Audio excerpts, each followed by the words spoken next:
there, I'm Kat. Thank you for joining me for a chat with Kat. We're going on a journey and having conversations with people from a variety of backgrounds and experiences.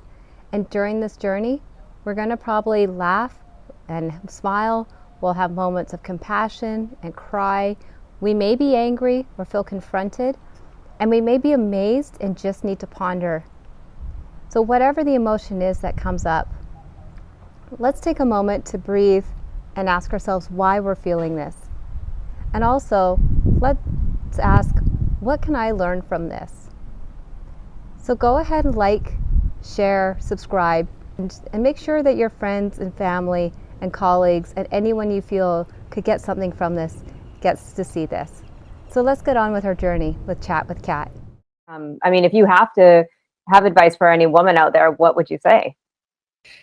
Yeah, for me, the advice I would give is first start questioning things that why you feel I want to say when you go to sleep at night and you're sometimes you just want to cry yourself to sleep. You're what am I doing? It's because deep in your unconscious, that biologically, you want to have children and family. It's actually just biological. It's not this oh, I want you to have children. It actually is a form of programming and system that's in every female to want to reproduce. And obviously you have to look at your own situation. I'm not going to say oh, everyone needs to have kids or anything like that. You have to be, the key is you have to be self-honest about your actual who you are as a person. You can't, self-honesty is one of those tricky things because ego will come in and justify things for you. Oh yeah, I shouldn't have kids because of this. But you have to actually question that. Okay, but am I just in blame or am I in fear or is there some sort of doubt? And then the other thing is I wouldn't say just go and like I said, you have to have a relationship agreement because you see so many families, just because you get into a relationship based on energy and all that.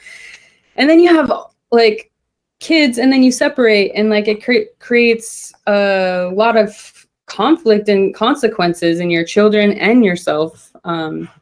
So I would say first, my advice would be join the self-perfected group and really look at the principles and actually understand them and relate them to your life, because that's what really helped me.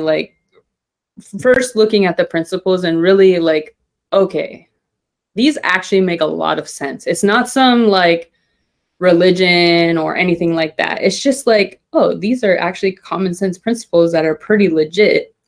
And that's where I started, and I started questioning things. And one of the principles obviously is investigate all things and keep what's good. So when I started investigating my feminist programming, and I'm not saying all the feminist stuff is bad. It's sometimes we go into these polarities of good, bad, good, bad, good, bad for the energy of it. It's not about that. It's about okay, let me investigate these feminist programs that I have running in my background and see which ones are actually serving me for what I want to create in life and which ones aren't.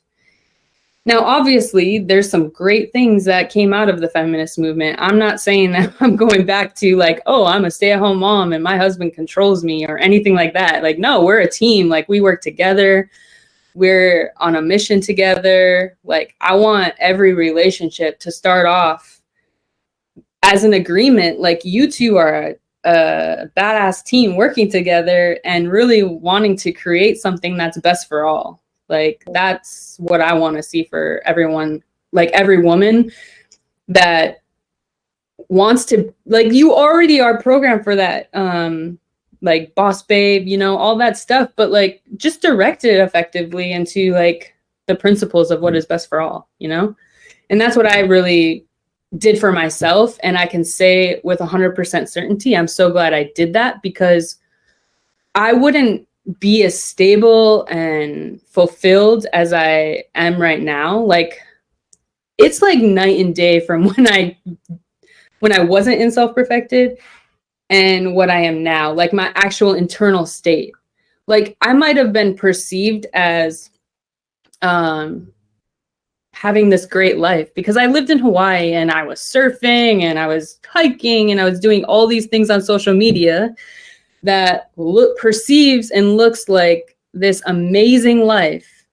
But the reality of how I felt internally wasn't good. Like I was drinking every weekend to escape how I was feeling, you know? So don't trust what you see on social media and actually like really talk to people one-on-one like you're doing right now, because the reality is like what you see out on that isn't actually the reality of how people are internally feeling. And so for me, I can say from what I was feeling when I was living in Hawaii, perceived to have this amazing life, to how I am now is like completely different. Like I am so stable within myself now. Like, don't get me wrong, I have 2 kids and I still have, you know, things I have to face, and I still have moments of instability, but I can trust myself that I have the right tools, the right community that I can reach out to anytime and get the support I need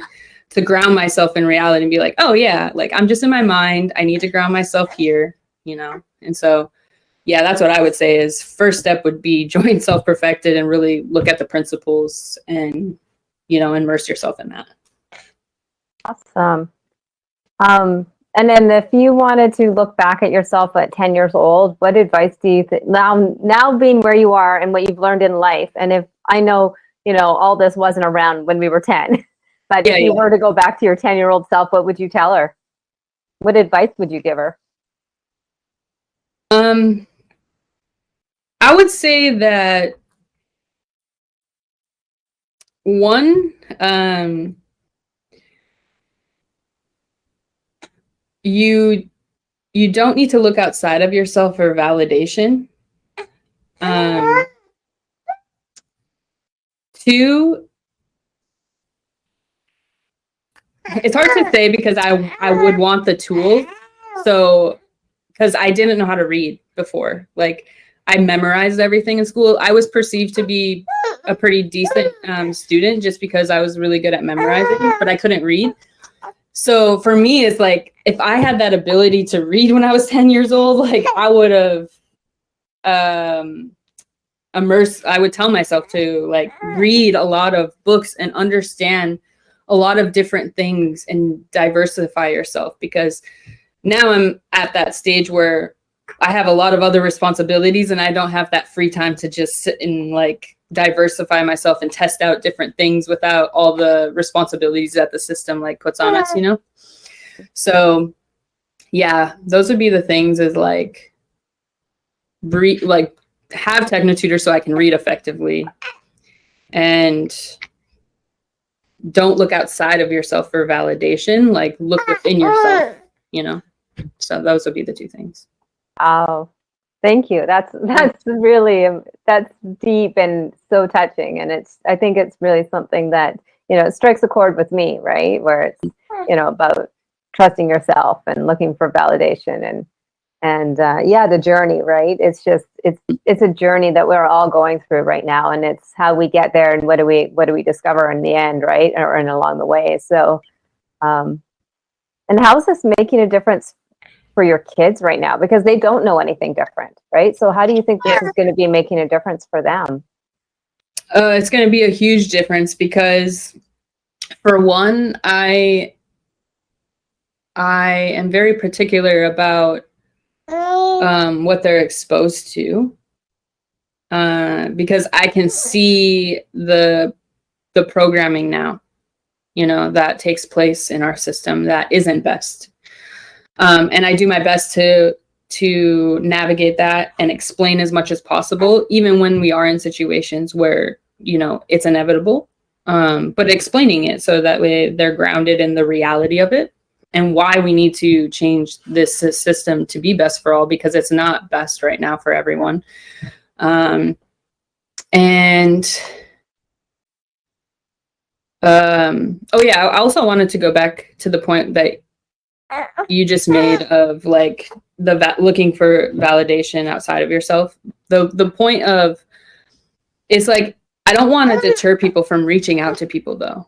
And how I differentiate this for myself is like, I use people to reach out to for a cross-reference. I go and I get advice, but then you always need to bring it back to yourself, because you know yourself best. You know, like in the moment, what is best for you in self-honesty, as long as you're being self-honest. So it's not to deter people from, I just mean it as like not emotionally looking outside of yourself for validation. Looking outside of yourself, like, sure, you can get advice, but always bring it back to yourself within stability, and look at it not emotionally, within common sense, right? And that can be hard sometimes, because you need to, sometimes we deceive ourselves with our mind, right? You need to get a cross-reference, because you're like, is this my ego talking, or is this actually common sense? Like, I'm not sure. I'm kind of like in an energy right now. I'm kind of possessed by something. Like my ego is talking to me, like, okay, let me reach out to someone. That's amazing. Do that. But look for the validation, like, oh, this person, it told me this. This is what I need to do. Because the thing is when you do that, you're just following what that person says, and you're actually not understanding it. And then when it doesn't go the way you want, you're going to blame that person instead of taking self-responsibility. And one of the principles is self-responsibility. So I wanted just to go in with that and make sure like you're not isolating yourself, because that is not good either, right? We need to have community. We need to talk to each other in person. One-on-one conversations like this, like we need to, have that, like we're not supposed to be by ourselves. Like, even though that's the way things are going, we don't want to do that. It's not good for us. So yeah, and sorry, go back to the question again, because I already forgot it.